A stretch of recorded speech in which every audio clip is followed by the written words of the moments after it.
예, 데살로니가 전서 5장 16절부터 28절 말씀 보겠습니다. 데살로니가 전서 5장 16절부터 28절 말씀입니다.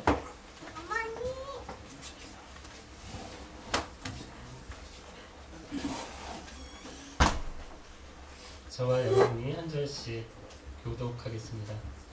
항상 즐거워하십시오. 모든 일에 감사하십시오. 이것이 그리스도 예수 안에서 여러분을 향한 하나님의 뜻입니다. 예언의 말씀을 하찮게 생각하지 마십시오. 악한 것을 멀리하기 바랍니다.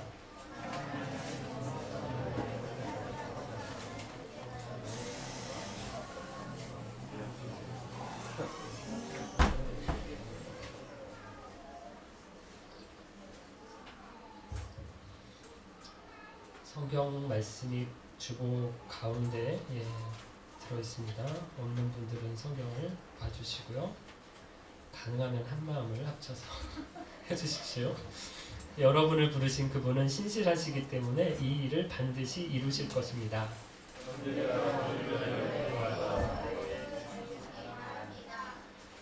거룩한 입맞춤으로 모든 형제에게 인사를 나누십시오.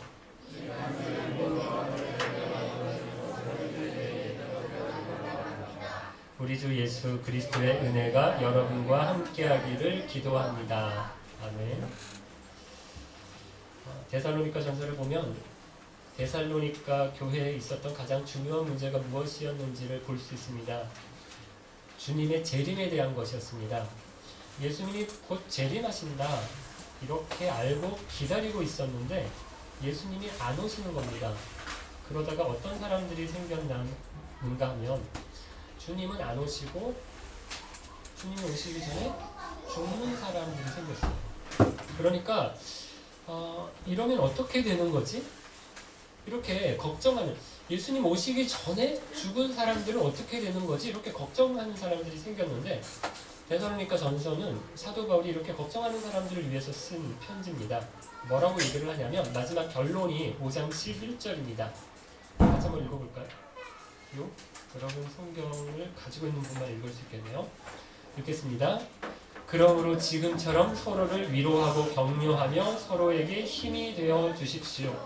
주님의 재림이 언젠지는 모르지만 예수님이 오실 때까지 우리가 해야 될 일이 뭐냐면 서로 위로하고 격려하며 힘이 되어 주라고 하는 것입니다. 그런데 여러분 이걸 어디에서 합니까? 교회에서 하는 겁니다. 데살로니가 교회 성도들끼리 모여서 이렇게 하라라는 거예요. 교회에서 위로하고 격려하고 서로에게 힘이 되어주라고 하는 것입니다. 이것이 교회가 해야 될 중요한 일이다 이렇게 강조를 하고 있는 것입니다. 여러분 우리 기쁜 교회가 이거 잘 하려고 해요. 더 잘하고 싶어서 목장이라고 하는 모임도 만들었습니다. 그러니까 예수님의 재림을 준비하는 것이 뭐 대단한 게 아닙니다. 뭐예요? 교회예요. 좋은 교회를 만들고요. 그 교회에서 뭐합니까? 서로 위로하고 격려하고 서로에게 힘이 되어주는 것. 그럼 이게 교회 생활, 신앙 생활 잘 하는 게요. 주님의 재림을 준비하는 거라고 얘기하는 거예요. 그럼 이건 마치 노아 시대에 방주를 만든 것하고 굉장히 비슷한데요. 하나님께서 노아, 창세기에 보니까 노아 시대에 홍수를 내려서 세상을 심판하겠다 이렇게 말씀하십니다. 그러면서 노아에게 심판을 준비하라고 하세요. 뭘 만들려고 하십니까? 방주를 만들려고, 배를 만들려고 하십니다. 그러니까 노아가 배를 만드는 게 뭐냐면 심판을 준비하는 거였어요. 마찬가지입니다. 오늘날 교회는 노아 시대의 방주와 비슷한 겁니다. 그래서 주님의 재림을 준비하는 사람들은 뭐 해야 된다고요? 노아가 배를 만들었던 것처럼 교회를 만들어야 한다라는 것입니다. 안전한 배가 노아와 노아의 가족들을 살렸던 것처럼 오늘날 좋은 교회가 우리들을 살린다라는 것입니다. 그래서 사도 바울이 좋은 교회를 만들려고 주님의 재림을 준비하려면 좋은 교회를 세워야 한다라고 이렇게 강조해서 얘기하고 있는 것입니다. 지난 주일 설교 본문이 12절부터 오늘 읽은 데살로니가전서의 마지막 절까지의 내용이 5장 11절 내용을 이렇게 구체화하고 풀어 쓴 것이다 라고 여러분들 보시면 되겠습니다. 서로 위로하고 격려하고 서로에게 힘이 되어주는 것이 무엇이냐? 좋은 교회를 어떻게 만드느냐? 그 내용이 12절부터 나왔어요. 세 가지라고 얘가 말씀을 드렸죠. 지난 주일에 이미 두 가지를 살펴봤습니다. 첫 번째가 뭐였죠? 좋은 교회는 목사와 성도가 좋은 관계에 있어야 한다라고 얘기했습니다. 두 번째, 좋은 교회는 성도와 성도들 사이가 좋아야 한다라고 했습니다. 다양한 사람들이 있으니까 서로 참아주어야 한다, 인내해야 된다 이렇게 얘기했습니다. 오늘 세 번째인데요. 예배에 대해서 이야기를 합니다. 여러분 잘 보면요. 결국 세 관계를 얘기하는데 목사와 성도들과의 관계, 성도와 성도들과의 관계, 그리고 세 번째 뭐예요? 성도와 하나님과의 관계를 얘기를 하고 있는 것입니다. 참된 예배 회복을 이야기하면서 좋은 교회를 세우라고 얘기하고요. 이게 주님의 재림을 준비하라는 것입니다. 이제 본문을 살펴보면요. 우리가 너무 잘 아는 말씀인데 그런데 제가 예배와 관련된 말씀입니다. 이렇게 이야기를 하니까 어떻습니까? 약간 이상하다라고 생각하는 분들이 계실 수 있습니다. 잘 아는 말씀이에요. 뭐죠? 항상 기뻐하라, 쉬지 말고 기도하라, 범사에 감사하라. 너무 많이 들었던 말씀이에요. 이 말씀을 들으면서 그런데 우리가 예배와 연결해서 생각한 적이 별로 없습니다. 그냥 뭐예요? 나에게 신앙생활에 대해서 기뻐하고 감사하고 기도하라고 얘기하는 거구나. 그렇게 개인적으로 이 본문을 읽고 우리에게 적용을 했었어요. 그런데 여러분 여기 쓰인 동사들이 보면요. 다 복수로 되어 있습니다. 그러니까 뭐냐면 개인적으로 너희가 기뻐하고 감사하고 기도하라는 게 아니라 너희가, 교회가, 공동체가 기뻐하고 감사하고 기도하라라고 하는 것입니다. 이렇게 우리가 봐야 될 또 다른 이유는 문맥에서 그렇게 봐야 될 이유가 있는데요. 여러분 여태까지 앞에서 뭐 얘기했다고요? 좋은 교회는 뭐라고요? 첫 번째 목사와 관계가 좋아야 된다. 두 번째 성도들 간에 오래 참아줘야 된다. 지금 뭐 얘기하고 있었어요? 교회 얘기하고 있었어요. 세 번째도 그 얘기를 하는 거예요. 갑자기 개인적으로 이 본문을 삶을 얘기하고 있는 것을 읽으면 안 되고요. 공동체가 어떻게 해야 하는지를 얘기하고 있다. 특별히 예배와 관련돼서 우리에게 말씀하고 있다라고 보는 게 맞다라는 것입니다. 오늘 본문이 예배와 관련해서 네 가지 요소를 말씀을 하고 있는데요. 첫 번째는 16절에 있는 것처럼 항상 즐거워하십시오. 기뻐하라 라고 얘기하는 것입니다. 여기 항상이라고 하는 말이 있어서 이거 만날 웃고 있어야 되나? 이런 생각할 수 있는데 그런 말은 아니죠. 그럴 수도 없고요. 만날 그렇게 해 그러고 웃고 있으면 사람들이 보고 어떻게 생각해요? 저게 놀았나 미쳤나 이렇게 생각합니다. 이거 그냥 우리한테 만날 웃고만 있어라 그러고 있으라는 얘기는 아니에요. 여러분 기쁨이 어떻습니까?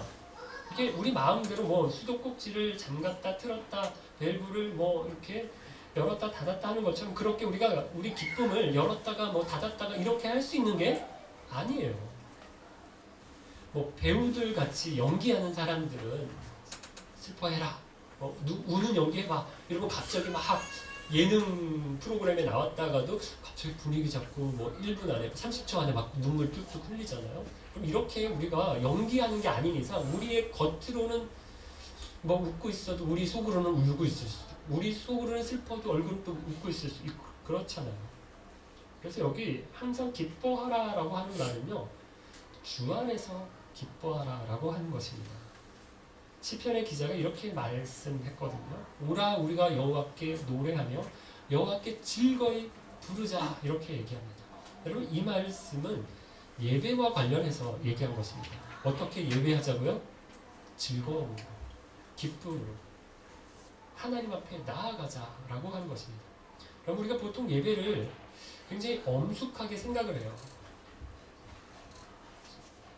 소란하면 안 되고 뭐 희력거리면 안 되고 물론 그러면 안 되지만 근데 굉장히 예배에 대해서 엄숙한 마음과 자세들을 많이 생각합니다. 맞습니다. 하나님이 높으신 분이기 때문에 우리가 하나님 앞에 나아갈 때 겸손함으로 경외함으로 그렇게 예배하는 게 맞습니다. 그런데 그렇다고 여러분 우리가 예배가 이렇게 팍 처지거나 다운되거나 뭐 그러라고 하는 건 아닙니다. 예배는 하나님께서 우리에게 행하신 일에 대해서 우리가 반응하는 것이 예배입니다. 그래서 하나님께서 우리에게 선한 일을 행하셨기 때문에 구원의 은혜를 베푸셨기 때문에 우리가 어떻게 하나님 앞에 반응해요? 감사로, 기쁨으로, 즐거움으로 하나님 앞에 올려드리는 것이 예배입니다. 여러분 노래방에 가서 노래할 때 마이크 잡고 탬버린 치면서 막 춤추면서 그렇게 신나게 노래를 하는데 예배 시간에 와서 찬양하는 때는 인상 팍 쓰고 입을 거의 벌리는지 마는지 소리가 귀에 갖다 대야 겨우 들릴까 말까 이렇게 노래하면 이렇게 찬양하면 아니라는 것입니다. TV나 영화를 볼 때면 옆에서 불러도 모를 정도로 막 쏙 거기에 집중하고 빠지면서 예배 시간에 설교를 드릴 때는 항상 딴 생각으로 듣는 척 많은 척 그렇게 예배하면 아니라는 것입니다. 취미생활, 여가생활 할 때는 시간과 돈을 아까운 줄 모르고 써요. 그런데 예배 드릴 때면 시계만 쳐다보면서 저게 언제 끝나나 그렇게 견디고 있으면 그건 아니라는 것입니다. 그러므로 예배에 있어서 여러분 기쁨을 회복하는 것, 기쁨을, 즐거움을 회복하는 것은 너무너무 중요한 문제인데요. 내가 일주일의 일상 중에 정말 주일 예배를 기다리는가, 사모하는가, 아니면 또 왔네, 또 가야 되네, 그리고 여기 와서는 빨리 끝나고 밥 먹어야 되는데 오늘 특식인데 생일날이라고 빨리 밥 먹어야 돼, 이 생각만 하고 있으면 아니라는 것이죠. 예배와 관련된 두 번째 요소는 쉬지 말고 뭐라고요? 기도하는 것입니다. 예수님께서 너희가 기도할 때 어떻게 하라고 했냐면 아무도 모르게 골방에 들어가서 기도해라 이렇게 가르치신 적이 있으세요. 여러분 이건 모든 기도를 그렇게 하라는 게 아니에요. 개인적으로 기도할 때는 은밀하게 나 기도한다? 뽐내지 말고 조용하게 기도하라는 거예요. 예수님 그렇지만 또 함께 기도할 때는 이렇게 기도하라라고 얘기를 하셨는데요. 주기도문에 뭐라고 시작합니까? 하늘에 계신 우리 아버지여라고 얘기합니다. 뭐라고요? 우리 아버지라고 얘기합니다. 그럼 우리 아버지라고 얘기하는 것은 다른 사람과 함께 부를 때, 하나님을 부를 때 그렇게 부르는 거예요. 같은 아버지 앞에 기도한다라고 하는 것이죠. 그래서 우리가 형제님, 자매님, 우리가 서로 이렇게 서로 교회에서 부르거든요. 그럼 우리가 형제와 자매로 부르는 건 아버지가 누구예요? 하나님. 같다라는 거예요. 그래서 아버지가 같은 사람들이 우리 모였으니까 서로가 뭐라고요? 형제고 자매다라고 얘기해서 그렇게 우리가 고백해서 우리가 서로를 형제와 자매로 호칭을 하고 있는 것입니다. 여러분, 교회는 기도하는 공동체입니다. 특별히 우리가 예배 순서 중에 기도 순서가 있잖아요. 기도를 몇 번 할까요? 예배 순서에서.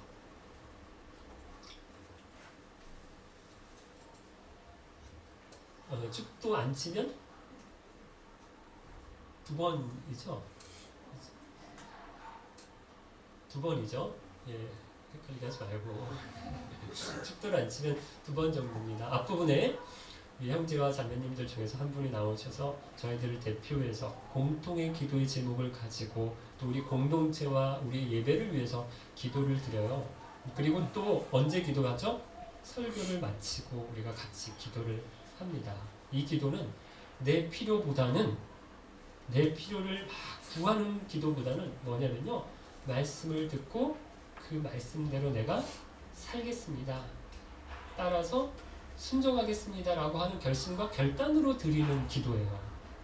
그래서 우리가 이 기도의 균형을 맞춰야 되는데요, 우리가 원하는 것을 구할 뿐만 아니라 또 뭐라고요?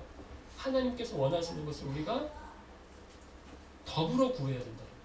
우리의 원하는 것을 하나님 앞에 구할 뿐만 아니라 하나님의 원하시는 것을 우리가 또 구해드려야 한다는 것입니다. 그럼 우리가 기도를 아버지와 대화라고 얘기를 하는데요. 우리가 아버지의 자녀들이에요. 그러니까요. 아버지와 자녀가 대화하는 것은 당연한 것입니다. 대화가 없으면 어떻습니까? 멀어져요. 전화 자주 안 드리면 멀어져요. 대화를 자주 안 하면 사이가 멀어집니다. 기도가 없으면 그래서 뭐예요? 하나님과 우리 사이도 멀어지게 된다는 거예요. 특별히 공동체 지체들을 위해서 우리가 서로 기도를 해야 하는데요. 아버지께 내 문제를 이야기하지만 또 아주 효과적인 기도가 뭐라고 제가 가르쳐 왔었는지 기억하세요? 내 기도 내가 하는 것보다 누가? 내 기도 남이 해주면 하나님 그거 더 기뻐하십니다. 그래서 어떻게 하자고요? 서로 나는 당신 기도, 당신은 내 기도 번갈아 가면서 하자고. 네 건 네가 하고 내 건 내가 하고 이렇게 하면요 효율성이 떨어집니다. 그래서 서로 바꿔서 기도해 주세요. 얼마 전에 한국에 있는 누나하고 통화를 했는데 경기가 어려우니까 골프샷도 어려운가 봐요. 좀 어렵다 이런 얘기를 해요. 그래서 또 이사를 해야 되는데 전세금 주인은 전세금을 안 빼주고 저쪽에 계약해야 되는 게 있는데 계약금은 안 나오고 그런 얘기를 하더라고요. 제가 그 얘기 듣고 그 다음날부터 기도가 절로 됐더라고요. 우리 공동체가 여러분 이렇게 형제와 자매이기 때문에 서로가 서로를 위해서 기도해야 된다는 것입니다. 그래서 모일 때마다 기도하고요. 흩어져서도 기억하고 상대방의 기도의 제목을 기억하고 함께 기도해야 하는데 왜요? 우리가 기도 공동체이기 때문입니다. 예배에 대해 세 번째 요소는 범사에 뭐라고요? 감사하라는 것인데요. 성경에 감사로 예배하는 자가 하나님을 영화롭게 한다라고 하는 말씀이 있어요. 예배 자리에 나올 때마다 한 가지씩 가지고 나오라고 하는 게 있습니다. 뭐예요? 헌금 말고 네. 예배 자리에 나올 때마다 가지고 나와야 되는 게 있어요. 그게 뭐냐면요. 감사예요. 감사로 예배하는 자가 하나님을 영화롭게 한다는 의미가 이겁니다. 안 가져오셔도 돼요. 다른 거 필요 없으세요. 꼭 성경 찬송 가져오시면 좋은데 안 가져오셔도 이렇게 보여드립니다. 주보에 적어드립니다. 꼭 가져오셔야 되는 거 헌금도 아니에요. 뭐라고요? 감사의 겁니다. 감사의 마음들을 가지고 오세요. 여러분 이게 꼭 감사의 제목을 써서 감사 헌금을 해야 된다라는 건 아닙니다. 감사 헌금을 하든 하지 않든 뭐는 있어야 돼요? 감사하는 마음은 있어요. 여러분 이것을 우리가 이렇게 적용해 보기를 원하는데요. 주일 예배 시간 전에 좀 미리 예배 시간 전에 나오는 겁니다. 조금 일찍 오셔서 우리가 기도하시기를 바라는데요. 그럼 우리가 목장 모임에 그냥 아무 생각 없이 가면 어떻습니까? 나눔을 하기가 껄끄럽습니다. 힘이 듭니다. 무슨 이야기를 해야 될지 머릿속이 복잡하고 헤매요. 그리고 다른 사람이 이렇게 나누고 있을 때 난 뭐 생각하고 있어요? 나 뭐 얘기하지? 그 생각하고 있어요. 그러면요 다른 사람 얘기를 쏙 못 들어요. 머리가 복잡하고 힘이 듭니다. 이러면 이렇게 나눔을 하면요 그 나눔이 풍성하지가 않아요. 재미가 없습니다. 마찬가지입니다. 주일 예배도 하나님께 드릴 이야기를 미리 준비해서 오자라는 거예요. 좀 미리 와서 하나님 앞에 드릴 이야기를 생각하자라는 거예요. 그래서 예배 전에 일주일 동안에 있었던 일들을 돌아보면서 감사도 드리고 간구도 드리고 예배를 위해서도 기도하고 그렇게 예배를 준비하면요 예배가 어때요? 훨씬 생동감 있고 감동적인 예배를 드릴 수 있다라는 것입니다. 여러분 작은 일에 우리가 감사하잖아요. 그러면 하나님께서 어떻게 하시냐면 더 큰 감사거리를 주십니다. 아이들을 보세요. 엄마 아빠한테 한날 하는 얘기가 자꾸 이거 달라 저거 사달라 이거 해달라 저거 해달라 그렇게 떼만 쓰고요. 맨날 징징거려 보세요. 어때요? 아이들 누굴 봉으로 하나 이런 생각이 들잖아요. 별로 안 좋습니다. 그런데 여러분 아이들이 와서 아주 작은 것부터 감사해 보세요. 엄마 이거 고마워요. 아빠 이거 감사해요. 이러면요. 그렇구나. 네가 이제 만족하는구나. 됐어. 이제 내 신경 안 써도 된다는 거지. 이렇게 생각하는 아빠, 엄마? 없습니다. 작은 거에 감사하면 아빠, 엄마가 어떻게 해주고 싶어요? 더 잘해주고 싶어. 더 해주고 싶어. 우리 하나님도 마찬가지입니다. 자꾸 간구했는데, 자꾸 기도했는데 잘 안 들어주시네. 응답이 없네. 이러면 어떻게 하면 돼요? 작전을 바꿔보세요. 자꾸 때만 쓴 기도를 한 것 같다라는 생각이 들면 여러분 달라는 기도를 잠시 멈추고요. 무슨 기도를 해보는 거예요? 감사한 것들을 생각해보는 거예요. 그래서 아주 작은 것부터 감사거리들을 하나님 앞에 이야기해 드리는 거예요. 그리고 일부러라도 간구거리를 얘기 안 해요. 하나님 앞에 궁금하게, 하나님도 궁금해하시게. 제가 왜 저러지? 왜 자꾸 감사만 하고 이렇게 간구를 안 하지? 이렇게 한번 해보면요. 하나님이 감사하는 자에게 더 큰 감사거리들을 주신다. 이걸 우리가 체험할 수 있을 것입니다. 사도 바울이 가르치는 예배의 네 번째 요소입니다. 네 번째는 말씀입니다. 20절부터 22절인데 같이 한번 읽어보겠습니다. 20절부터 22절. 예언의 말씀을 하찮게 생각하지 마십시오. 모든 일을 잘 살펴서 선한 것을 붙잡고 악한 것을 멀리하기 바랍니다. 이 당시에 예언 활동을 했던 예언자들이 있었어요. 사도 바울이 이런 예언자들이라고 볼 수 있고요. 사도 바울뿐만 아니라 여러 사도들이 다 예언자들이다라고 볼 수 있어요. 그래서 사도들이 쓴 글이 지금 뭐가 됐어요? 신약 성경이 되었잖아요. 근데 여러분 이렇게 글로 예언을 했던 사람들 말고 그냥 말로만 예언했던 사람들도 있었는데 뭐 예언이라고 하니까 너 내일 대박 날 거다. 내일 동쪽으로 가는 귀인을 만난다. 이런 예언이 아니고요. 그때 예언은 뭐냐면 하나님의 말씀을 가르쳐주는 거예요. 풀어주는 거예요. 성경에 오늘 본문처럼 뭐 예언의 말씀을 하찮게 생각하지 마라 이렇게 되어 있으니까 어떤 사람들은 예언의 은사를 받아야 된다. 예언 기도를 받아야 된다. 이러면서 기도받으러 다니고요. 내가 너한테 예언해 줄게. 이러면서 자기가 예언의 은사를 받았다고 사람들한테 막 예언을 하는 사람들도 있고 그렇습니다. 너 요즘 남편 좀 이상하지? 잘 감시해둔다? 이러면서 괜히 남의 가정 들쑤시고 그러는 분들이 있는데요. 여러분 이런 거 없습니다. 무슨 목사를 무당같이 생각하고요. 하나님을 산신령처럼 여기고 점 보는 것처럼 그렇게 기도하는 사람들이 있는데 여러분 제발 이러지 마시고요. 이런 사람들에게 현혹되지 마시길 바랍니다. 며칠 전에 인터넷에서 이런 글을 읽었어요. 몽골에서 사역하시는 유명한 선교사님이신데 책도 내시고 이분이 몽골에서 사역지를 다른 곳으로 옮겼나 봐요. 그러면서 이런 과정이 있었다 이렇게 글을 쓰셨어요. 하나님께서 몇 년 전부터 나에게 사역지를 옮기라는 말씀을 하시기 시작하셨습니다. 이렇게 얘기해요. 그런데 또 조금 내려가면 그 다음 문장에 보면 그런데 저를 위해서 주변에 예언을 해주시는 분들이 계신데 이분들은 하나님께서 선교사님이 몽골에서 계속해서 사역하셔야 된다라고 말씀하셨다라고 얘기를 해줍니다. 이렇게 말씀하시면서 글을 쓰셨더라고요. 그래서 자기가 뭐가 맞는지 고민이 된다. 그래서 그러다 이제 결국은 몽골을 떠나게 됐다라는 글을 썼고요. 제가 그 글을 읽었는데 글을 읽으면서 저는 이런 분들이 이해가 안 돼요. 하나님이 말씀해 주시기 시작했다. 하나님의 음성을 들었다. 이런 말을 글을 쓰셨는데 무슨 근거를 가지고 이렇게 쓰신 걸까? 대체 어떤 체험을 했기에 이런 표현을 하시는 걸까? 자신에게는 떠나라고 하시고 같은 하나님이신데 다른 예언하는 사람들에게는 나무라 이렇게 했다는데 여기서 예언하는 사람들은 누군가? 무슨 근거로 이런 예언을 하는가?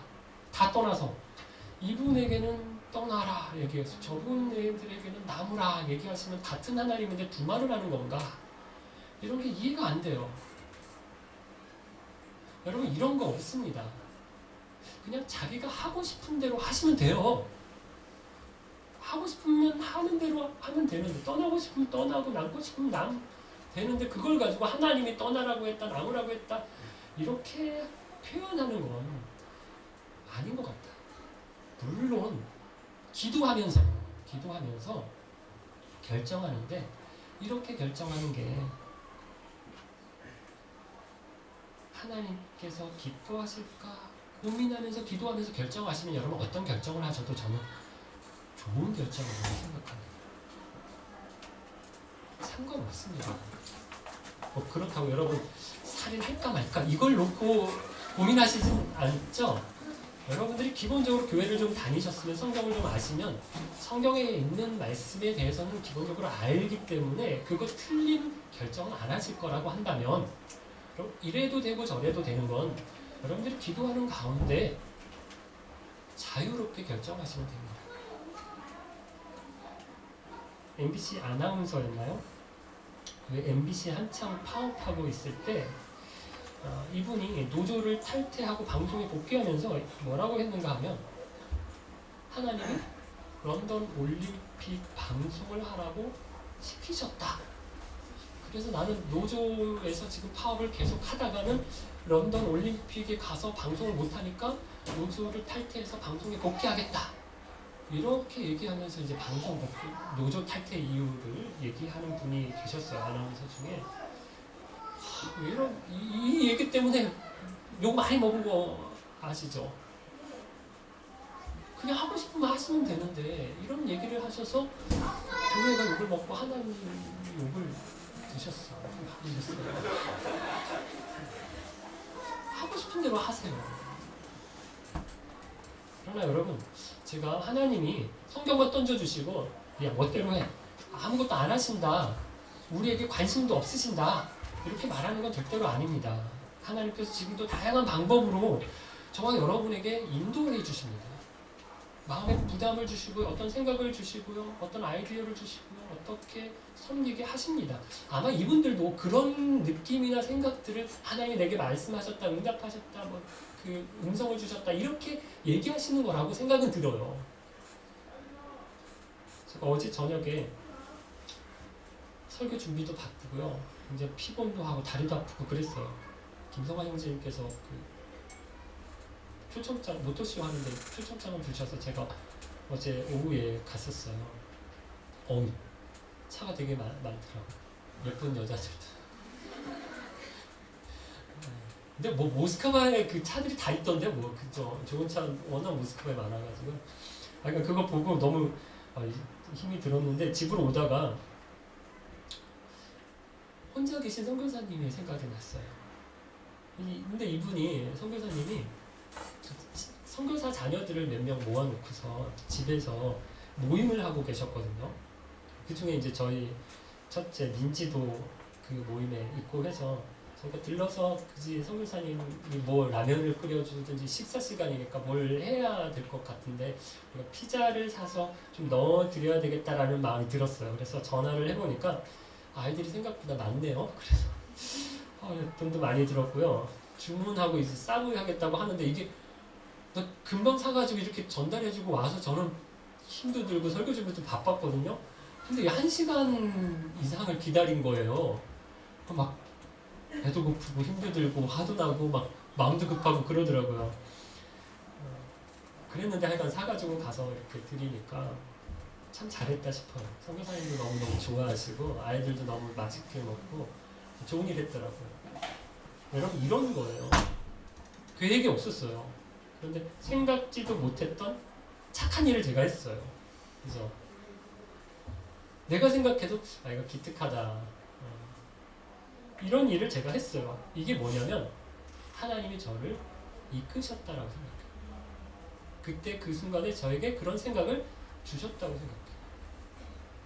할 수 있도록 또 힘도 주셨다라고 생각해요. 우리 주님이 그렇게 우리를 이끄십니다. 그런데 이렇게 이끄실 때 가장 기본이 되는 게 무엇인가 하면요, 하나님의 말씀입니다.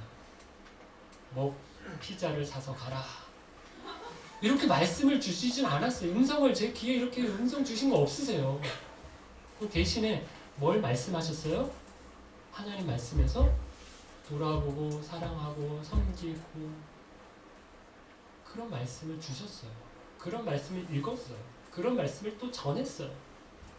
제가 그러니까 그 순간에 그런 마음이 생긴 거예요. 그래서 여러분, 우리가 예배 시간에 말씀을 계속 들으면요, 이게 자기도 모르는 사이에 쌓여요. 왜 외부에서 목사님들이 오시면 우리 교회는 깊은 교회는 좀 이렇다, 뭐 이렇게 말씀하시는 게 있잖아요. 그럼 그게요, 깊은 교회 스타일이에요. 스타일이에요. 우리만의 스타일이에요. 설교 시간에 물어도 대답 안 하고, 아멘 안 하고, 차가운 얼굴로 바라만 보고 있는 거. 이거 우리 스타일이에요. 우리가 비슷해진 거예요. 여기 순복음교회 다니다 오신 분들도 있거든요. 네? 난리 부르스 치고 막 이렇게 팔짝팔짝 뛰시던 분들도 우리 깊은 교회 오셔서 어떻게 됐어요? 다 이렇게 점잖아지셨어요. 비슷하게 변한 거죠. 왜 이렇게 됐을까요? 왜 이러는 걸까요? 매주 같은 말씀을 들으니까 비슷해진 것입니다. 이제 오신 분들은 좀 다를지 모르지만 다르면 좀 안 맞네, 좀 튀네 이런 생각이 들어서 좀 맞춰요. 서로 좀 맞춰요. 그래서 우리만의 비슷한 스타일이 됐는데, 여러분 이 스타일은요, 계속 매주 같은 말씀을 같은 설교자에게 들으니까 그 말씀이 비슷하게 행동이 닮아간 거예요. 그래서 여러분, 우리가 말씀이 굉장히 중요합니다. 그래서 어떻게 해야 된다고요? 기도해야 된다라고요. 제가 설교자가 매주 이렇게 똑같이 나와서 이렇게 설교를 떠들어대는 저와 목사가 똑바로 정신을 차려서 하나님 말씀을 제대로 좀 바르게 깨달아서 잘 풀어서 우리 삶에 잘 적용해서 전달해 줄 수 있도록, 그 말씀 따라 우리가 가는데 이상한 목사가 이상한 설교하면 안 된다라는 거예요. 그래서 여러분, 위에서 기도해야 된다는 것입니다. 여러분, 하나님께서 우리에게 왜 말씀을 주셨는가 하면요, 아까 읽은 21절, 22절인데 말씀대로 살 때 뭐라고 되어 있냐면, 선한 것을 붙잡고 악한 것을 뭐라고요? 멀리하게 된다라는 것입니다. 그리고 그럴 때 23절 말씀인데 같이 한번 읽어볼까요? 23절. 평안의 하나님께서 여러분을 깨끗하게 하셔서 하나님께 속한 자로 지켜주시며 여러분의 온몸 즉 영과 혼과 육신 모두를 우리 주 예수 그리스도께서 오실 그날까지 아무 흠 없이 지켜주시기를 기도합니다. 주신 말씀 받아서 순종하며 살 때 선한 것 붙잡고 악한 것 멀리하게 됩니다. 그럴 때 하나님께서 어떻게 주신다고요? 우리의 온 몸을, 우리의 영과 혼과 육신을 지켜주신다라는 것입니다. 여러분, 이게 복입니다. 말씀 붙잡고 말씀 순종하면서 살아가는 사람이 누리는 복이 뭐냐면 뭐라고요? 선을 붙잡고 악을 멀리하게 되고요. 그분이 우리의 영과 혼과 온몸을 지키고 계신다. 지난주에 제가 창세기 말씀을 끝내고 요한계시록을 시작을 했습니다. 요한계시록 말씀을 설교하기 시작하면서 제가 이런 말씀을 드렸어요. 하나님께서 요한계시록을 왜 우리에게 주셨는가 하면, 왜 주셨다고요? 금지요. 왜 주셨다고요? 요한계시록의 말씀을 우리에게? 맞아요. 복 주시려고. 대답 못할까봐 내가 좋아했다. 복 받게 하시려고 요한계시록의 말씀을 주셨다라고 기록이 되어 있습니다. 마찬가지입니다. 하나님께서 우리에게 성경을 주시고 하나님께서 우리에게 말씀을 주시고 하나님께서 우리에게 설교를 해주시는 건 뭐냐면요, 어떻게 해주시기 위해서? 복 주시기 위해서 주셨다라는 거예요. 마찬가지입니다. 우리를 지켜주시고 복 주시려고 말씀을 주셨어요. 그래서 복 받고 싶으면 어떻게 하면 돼요? 복 받는 비결 뭐예요? 복 받는 비결 뭐라고요? 말씀입니다. 말씀이에요. 하나님 말씀을 받아야 된다는 거죠. 읽어야 된다는 거죠. 지켜야 된다는 거죠. 여러분, 지금까지 예배에서 4가지 요소를 봤습니다. 가만히 보니까 이 4가지는요 다시 둘로 나뉘어지는데요. 앞에 3가지 뭐였죠? 기뻐하고 기도하고 감사하라. 요거는요 우리가 하나님 앞에 드리는 겁니다. 그죠? 기뻐하는 거 뭐였죠? 기도하는 거, 감사하는 거. 이거 우리가 하나님 앞에 드리는 거예요. 말씀은 뭐예요? 하나님이 우리에게 반대죠. 주시는 거죠. 말씀을 주시고 말씀을 지키는 사람에게 뭘 주신다고요? 복을 주시는 거. 이건 하나님이 우리에게 주시는 겁니다. 그래서 여러분 주보에 나오는 예배 순서들을 이렇게 가만히 보면요. 다 이런 겁니다. 이 네 가지 요소들이 섞여 있어요. 우리가 하나님 앞에 나아가고요. 하나님이 우리에게 찾아오시는 거예요. 찬양으로, 기도로, 헌금으로, 감사로 우리가 하나님 앞에 그렇게 드리면요. 하나님이 어떻게 하세요? 우리에게 말씀으로, 복으로, 축복 기도로 우리에게 찾아오신다라는 것입니다. 그런데 여러분 이렇게 예배 순서가 아무리 잘 짜여 있어도요. 아무리 멋있는 찬양에 멋진 기도에 많은 헌금을 드려도요. 유창한 설교에 축복의 기도를 들어도요. 우리 안에 성령의 인도하심이 없으면요. 뭐냐면 쇼입니다. 쇼예요. 이런 책 제목이 있어요. 예배인가 쇼인가. 많이 그렇게 유창하고 화려하고 멋진 쇼를 보는 것처럼 예배하는 경우가 많다라는 것입니다. 그래서 19절에 뭐라고 되어 있는가 하면요. 같이 읽어볼까요? 19절 성령께서 일하시는 것을 막지 말고 이렇게 되어 있는데 여러분 이게 딱 가운데 들어가 있는 거 아세요? 뭐의 가운데입니까? 하나, 둘, 셋 가운데 요거 19절 들어가 있고 그 다음에 네 번째 게 들어가 있습니다. 기쁨과 기도와 감사 다음에 이게 들어가 있고요. 그 다음에 말씀과 복주심에 대해서 얘기하고 있어요. 그러니까 성령이 네 개가 되지 않으면 성령이 중간에서 역사하지 않으면 우리가 아무리 기쁨과 감사와 기도를 드려도 아무리 말씀과 복을 받아도 성령이 역사하지 않으면 드리는 것도 안 되고 우리에게 주시는 것도 안 되고 안 된다라는 거예요. 성령의 역사가 있어야 된다는 것입니다. 사랑하는 기쁨 가족 여러분, 주님이 재림을 하실 텐데요. 주님이 오시든지 아니면 우리가 가든지 우리가 그럴 걸 믿잖아요. 그러면 준비해야 됩니다. 없으면 안 해도 되는데 언젠가 있는 일이라면 준비해야죠. 그런데 이게 나만 준비하면 되는 게 아닙니다. 주님 만날 준비 어떻게 해야 한다라고요? 혼자만 하는 게 아니라 누가? 우리가, 교회가, 공동체가, 형제와 자매들이 같이 하는 거라는 것입니다. 그래서 바울이 좋은 교회를 세우라고 얘기를 하는데 좋은 교회, 어떤 교회? 세 가지, 목사와 성도가, 성도와 성도가, 성도와 하나님과의 관계가 좋은 교회, 좋은 교회라고 얘기했습니다. 그리고 오늘 말씀을 통해서 하나님과의 관계는 뭘 통해서 나타나요? 예배. 그래서 여러분, 과연 우리가 좋은 교회인가? 우리 공동체 예배는 과연 하나님이 받으실 만한 예배인가? 성령 하나님이 역사하시는 예배인가? 우리 기도와 기쁨과 기도와 감사 가운데 그리고 말씀의 요소들 가운데 우리가 정말 잘 준비해서 하나님 앞에 나아가고 있는가? 설립 3주년을 맞아서 우리 기쁜 가족 형제와 자매들이 우리 공동체를 다시 한번 돌아보고 특별히 우리 공동체의 예배가 하나님의 기쁨이 되는 예배인가 한번 생각해보고 하나님이 기뻐하시는 예배 드릴 수 있도록 더 기뻐하시는 예배 하나님 앞에 드릴 수 있도록 더 준비하고 기도하고 애쓰고 성령 하나님을 의지하는 저와 여러분 되시기를 바랍니다. 같이 말씀 생각